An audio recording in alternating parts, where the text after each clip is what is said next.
Hello everyone and welcome to the solution of question number 3.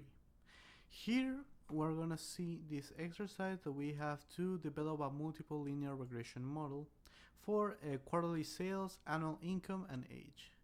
Here we have quarterly sales, annual income and age. Okay, so what we have to do is basically start putting our data using the data analysis tool and go for regression. What we have to put where sorry, I forgot to erase it, but let me explain it.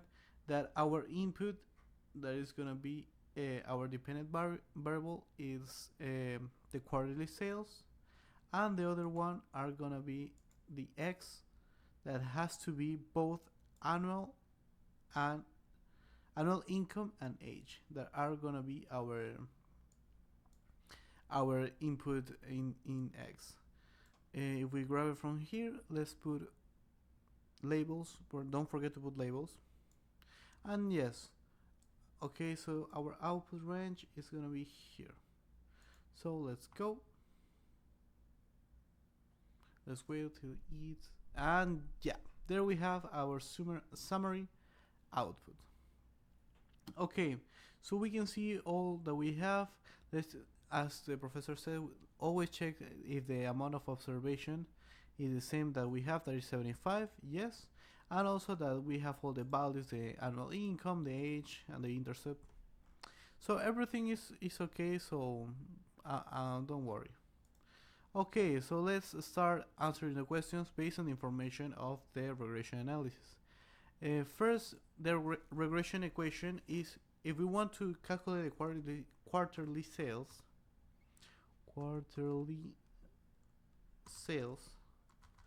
this is gonna be equal to the intercept, that here the intercept we have it, is minus 6769.86.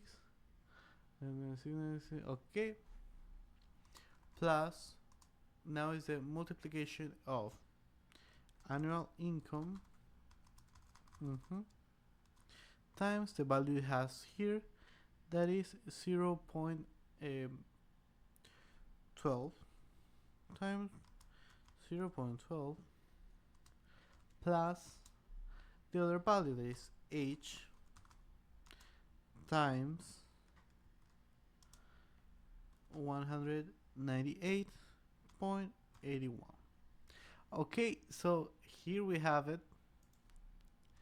Here is our regression equation. Now, this part is really quick. That what is the value of the intercept?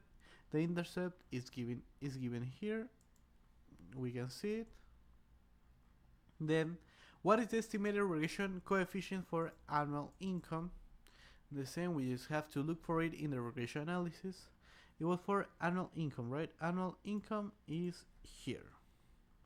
Then, what is estimated regression coefficient for age? Age, here it is. We have it. Then, what is the correlation between annual income and quarterly sales?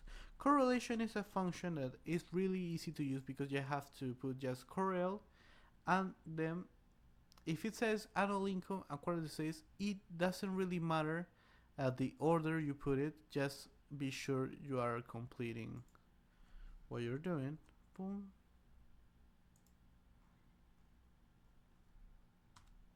And here we go, quarterly sales. Shift. There we go.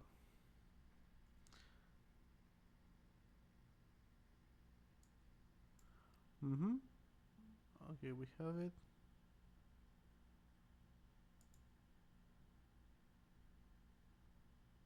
Yes, we check out if it if it is functioning. Okay, now correl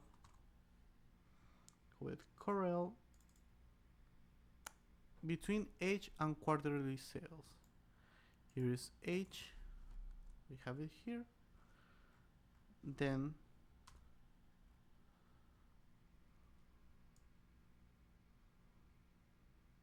quarterly sales have it here. Let's go. There is the Corel function. Now, what proportion of variability in quarter sales is explained by the regression model? Well, the proportion of variability is here, is also called the R square.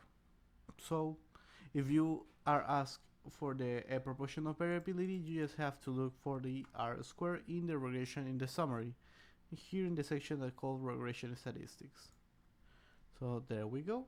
Now, what is the standard error of the regression?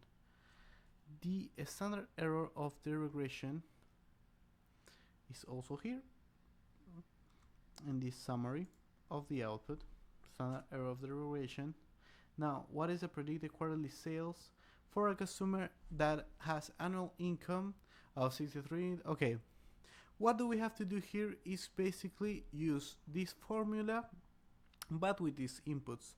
So what I'm gonna do is the same that the professor did in her video, that is, instead of copying the whole formula, just take the values, here the intercept, plus the annual income times, here annual income 63,899, plus the regression coefficient for age times 49.